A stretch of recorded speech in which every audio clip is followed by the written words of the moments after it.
Welcome, everybody, to this episode of Bible Deep Dive. We are going to continue on in the Sermon on the Mount, where Jesus this is one of the biggest kind of collections of teachings for Jesus, kind of all at once. You see bits and pieces of this throughout other Gospels, and obviously Jesus taught for 3 years. He was an itinerant preacher. He went around from town to town, and he taught in the synagogues, and he taught out in the fields and on the hillsides and all those things. So you do see some repetition of parts of this in different places and other Gospels and things, but that's, if you listen to the same teacher enough, you'll start to hear them teach the same messages, because the message doesn't really change. It's all, and they might deliver all of it at one place, some of it at another, and so you see that here with Jesus as well. But in Matthew chapter 5, beginning in chapter 5 and going through to chapter 7, you see it kind of compiled of these are the things that Jesus taught. And as we talked about last time when we went through the Beatitudes, this is almost more of like a Bible study than an actual sermon. He calls his disciples and followers in close to him, and he starts to teach them. And obviously there are lots of other people around, and they all hear the teaching as well. So it is something that other people heard, but really this is for his disciples. This is for his followers. This isn't for people who aren't saying, I want to follow Jesus. So this is meant to be really practical and really like ways that we should behave as followers and all those things, more so than like, hey, if you're thinking about maybe following Jesus, here's something you could read. That would be other parts of the gospel or other times Jesus talks and he gives kind of the argument of why you should follow him. You also see that in the epistles and things, or the arguments for why you should follow Jesus. But here he's going through this teaching for his disciples so they can follow him the best way that they can.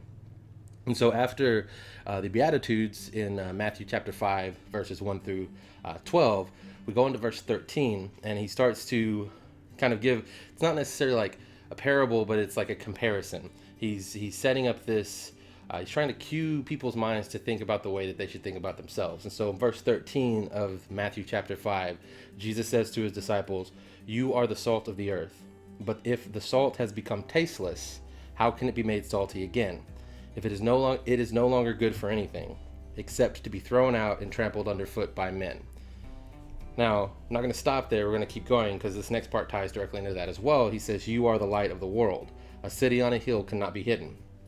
Nor does anyone light a lamp and put it under a basket, but on a lampstand, and it gives light to all who are in the house. Let your light shine before men in such a way that they may see your good works and glorify your Father who is in heaven."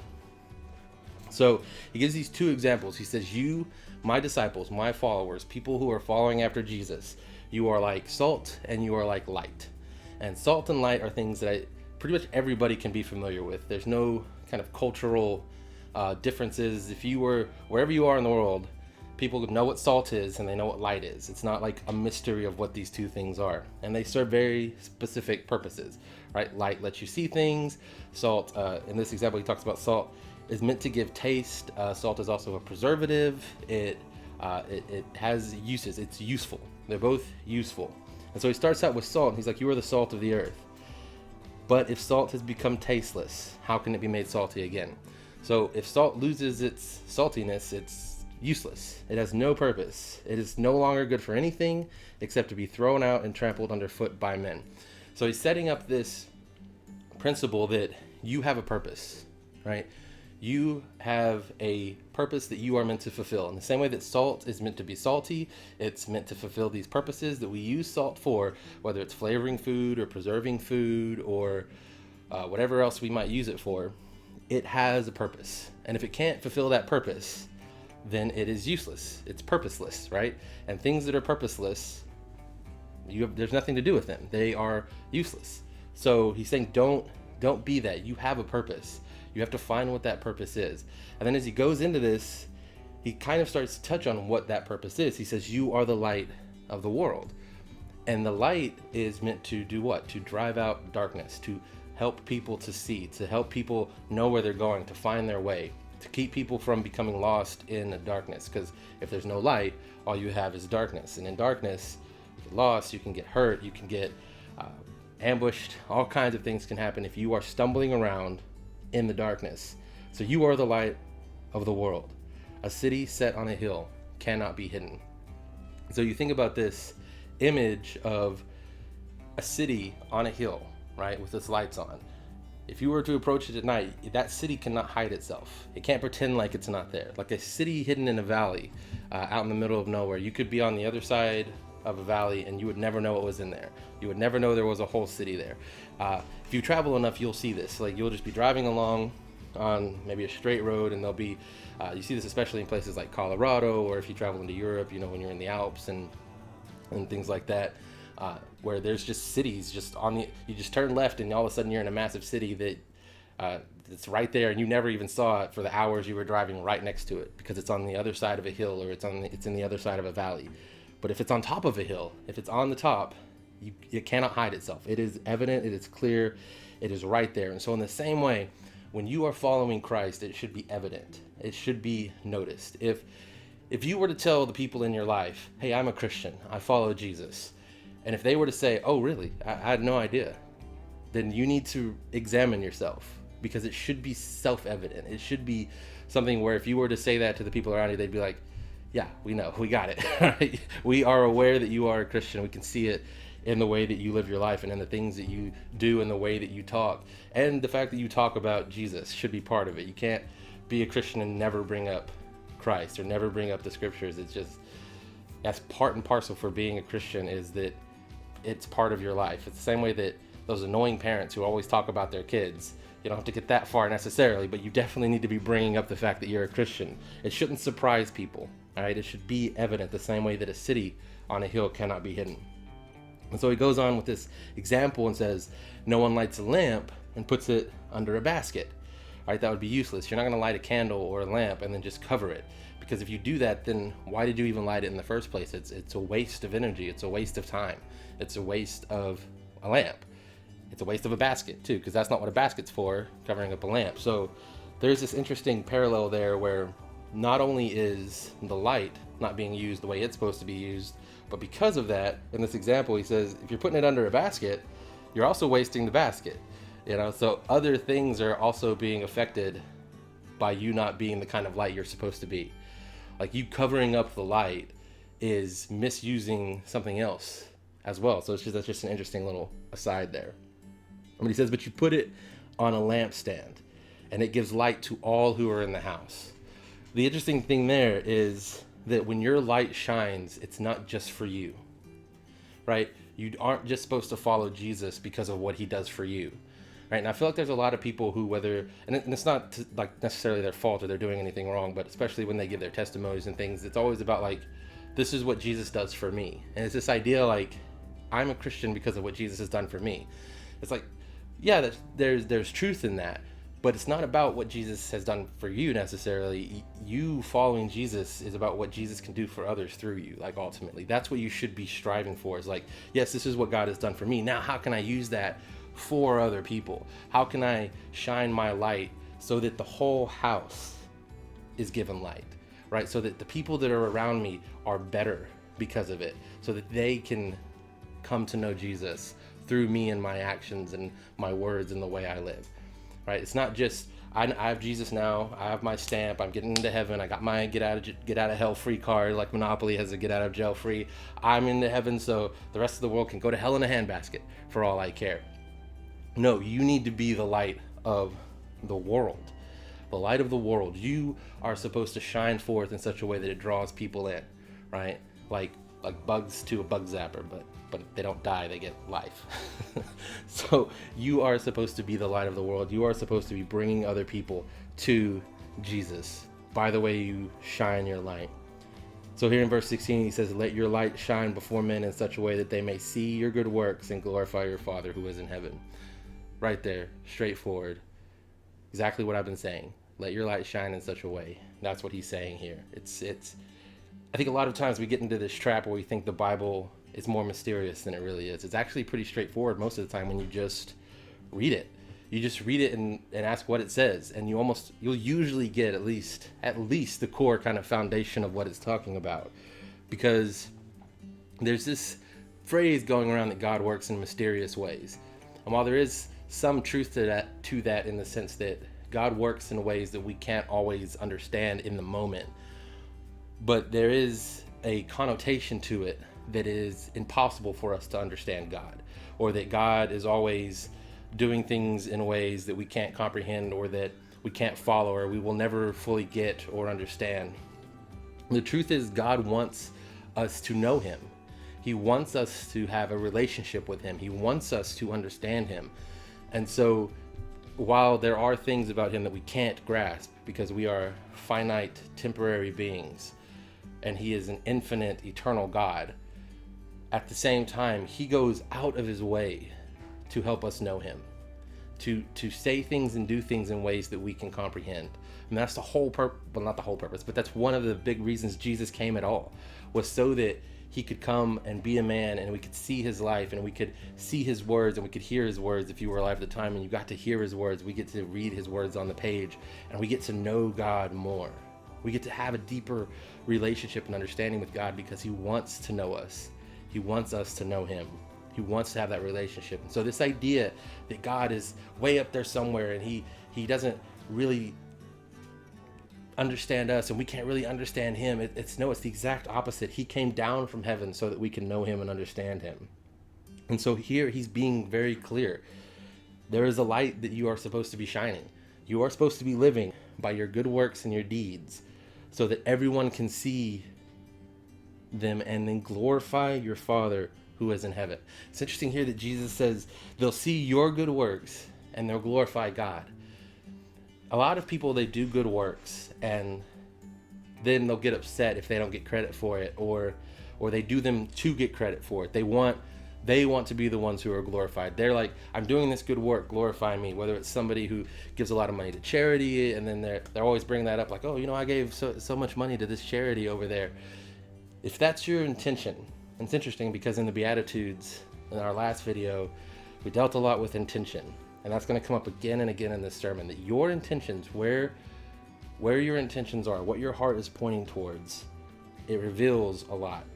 And it shows your true character, what your intentions are. And your intentions in your good work should never be to glorify you. When I do something good, it's not so that people can look at me and say, oh, how good Jodie is. He's such a great guy. He's out there doing all this good work. No, when I do good works, the intention should be to glorify God. It should be so that God the Father and Jesus Christ and the Holy Spirit, they are glorified. That my Father who is in heaven, that God the Father is brought glory and renown. That's the purpose. And if I'm doing it for any other reason, then I'm doing it for the wrong reason. Now, I'd rather you do good works for the wrong reason than bad works, but you definitely want to try to make sure that you're doing things for the right reason, and that is to glorify God. So the idea of the intention of your heart is huge. And it's interesting because right after this, Jesus goes into talking about the law. And he begins with these blessed statements at the very beginning, and kind of lays out this idea of your intentions and the things that you do, and kind of the ways that you are rewarded for that, or that you get things for that, or the kind of the duality of life, and that you do consequences. It's not duality, the consequences of life. The way that you live your life has consequences. And then he goes in and he talks about your salt and your light, and be that, but be it for the glory of God. Do it for the right reasons. And then he starts talking about the law of Moses.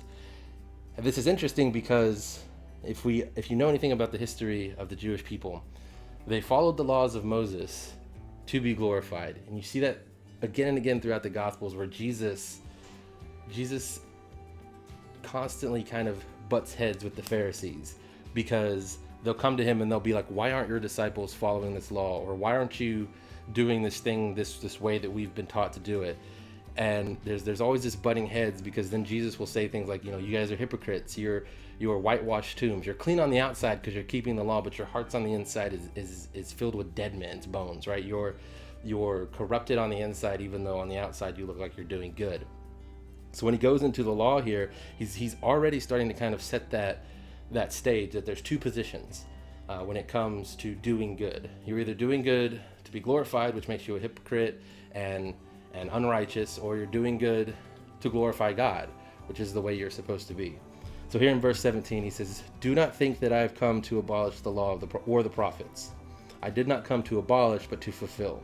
For truly I say to you, until heaven and earth pass away, not the smallest letter or stroke shall pass from the law until all is accomplished. Whoever then annuls one of the least of these commandments and teaches others to do the same shall be called least in the kingdom of heaven. But whoever keeps and teaches them, he shall be called great in the kingdom of heaven.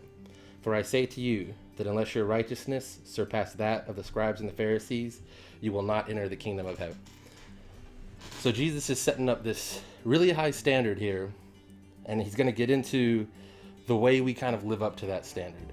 But right now he kind of sets out this idea. You're supposed to be the light on the hill. You're supposed to be glorifying God. And the way you do that is by following the law. And that's huge because a lot of us today as Christians, we look at the Old Testament, and there are a lot of Christians who say that First Testament, that Old Testament, those laws of Moses, the prophets, the Psalms, Proverbs, all of that, it doesn't mean anything. We don't need it at all. But Jesus could not teach anything further the opposite of that. Jesus teaches right here that they are important. Now, as we go through the Gospels, as we grow in our relationship with Jesus, as we learn what Jesus taught, there are parts of the Old Testament that do not apply to us in the sense of there were cultural laws. There's three types of laws in the Old Testament.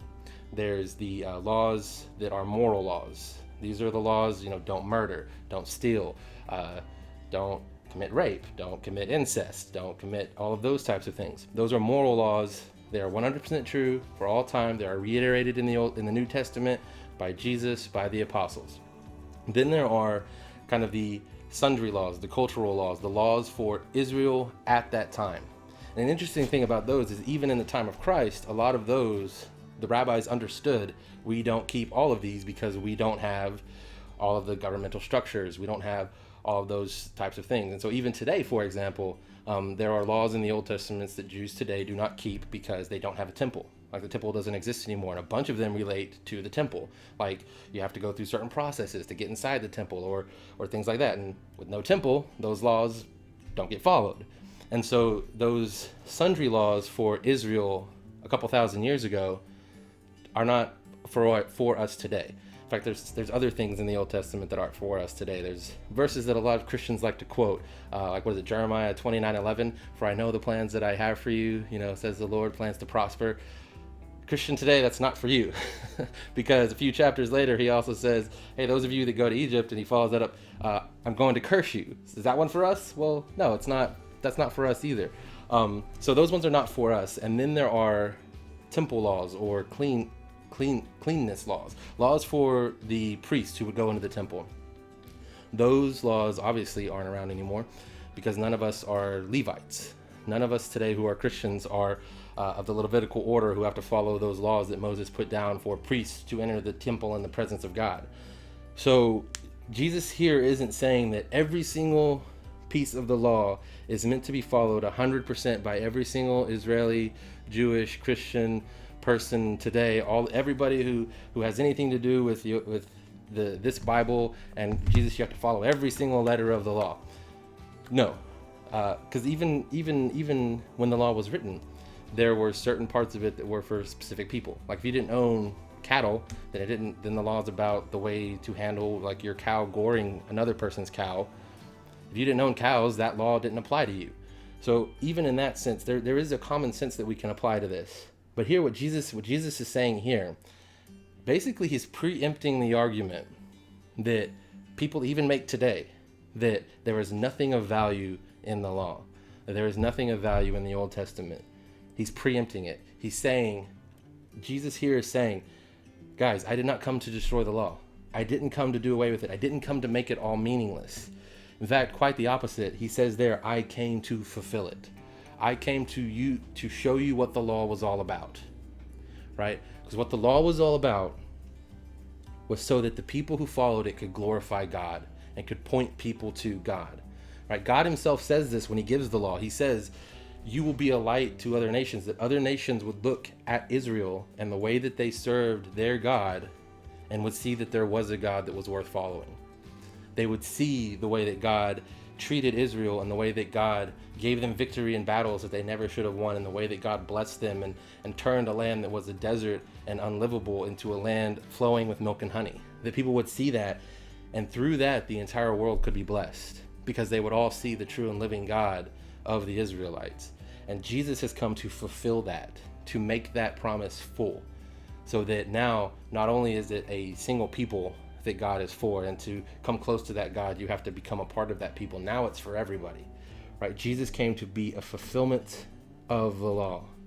And until heaven and earth pass away, that law still exists and is important and is used to show us, one, that we need Jesus because we can't keep the law, but also two, to be a way that we can know how to live righteously, right? We are not beholden to the law in the sense that if we break the law of Moses, we're condemned to hell.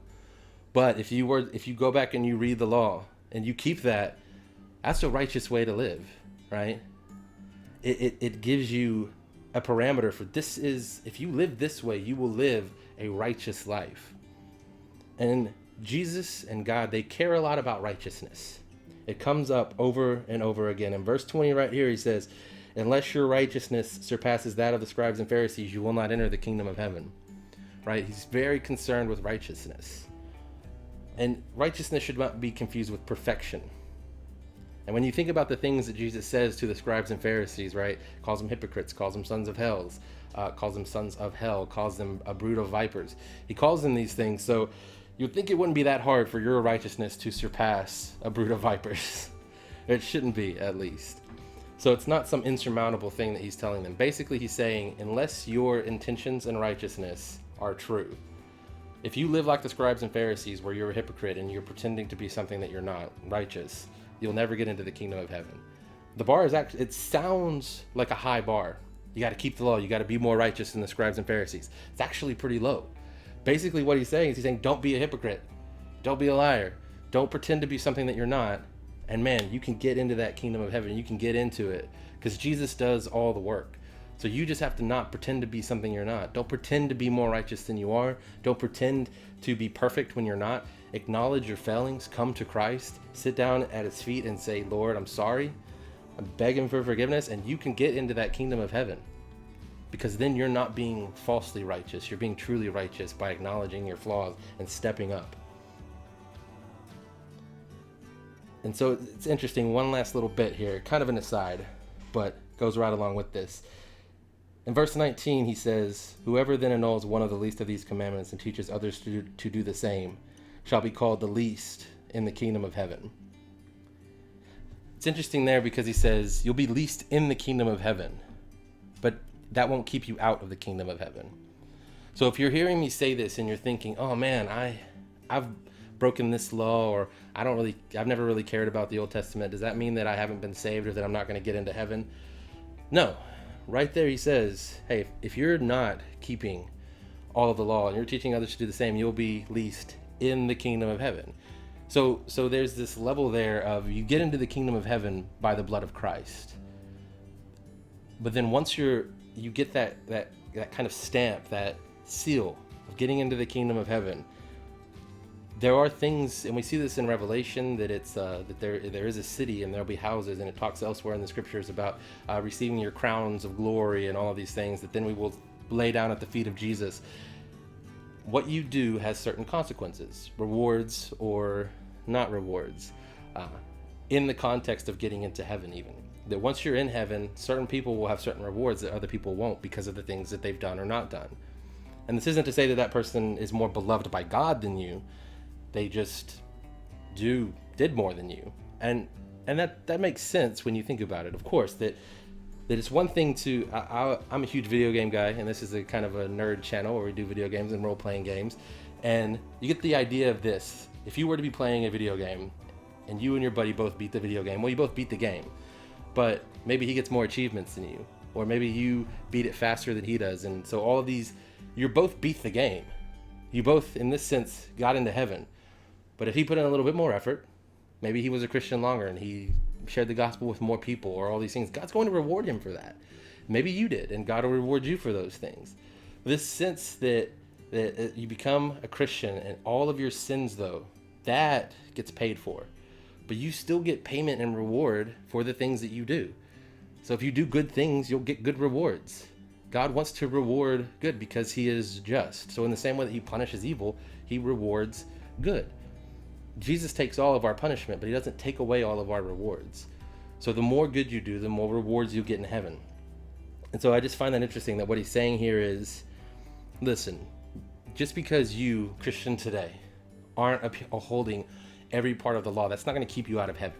You still get to go into the kingdom of heaven. But there might be parts of it that you miss, because there might be parts of the law that you should be keeping that you're not. I know a lot of Christians who will argue about whether or not we should tithe our 10% today, or whether that's just for the Old Testament. Well, you know what? If you tithe, if you don't tithe, neither one of those get you in or out of heaven. But I'll tell you this, and we can get into tithing at a later date, but one of those people is going to get a little bit more of a reward than the other, and it's the one that's doing the right thing. I'll let you suss out which one that is for this video. In another video, we'll talk about which one it actually is. But for now, guys, I want to leave it there with this part 13 through 20 of chapter 5 of Matthew. And in our next video, we'll come back and we'll dive more into the Sermon on the Mount, more of these kind of practical, how to live a righteous life with Jesus today. So if you have any questions, feel free to leave them in the comments below. If you have any suggestions for other things you'd like us to talk about, go ahead and do that. Make sure you like, share, subscribe, all that good stuff. And we will see you on the next one.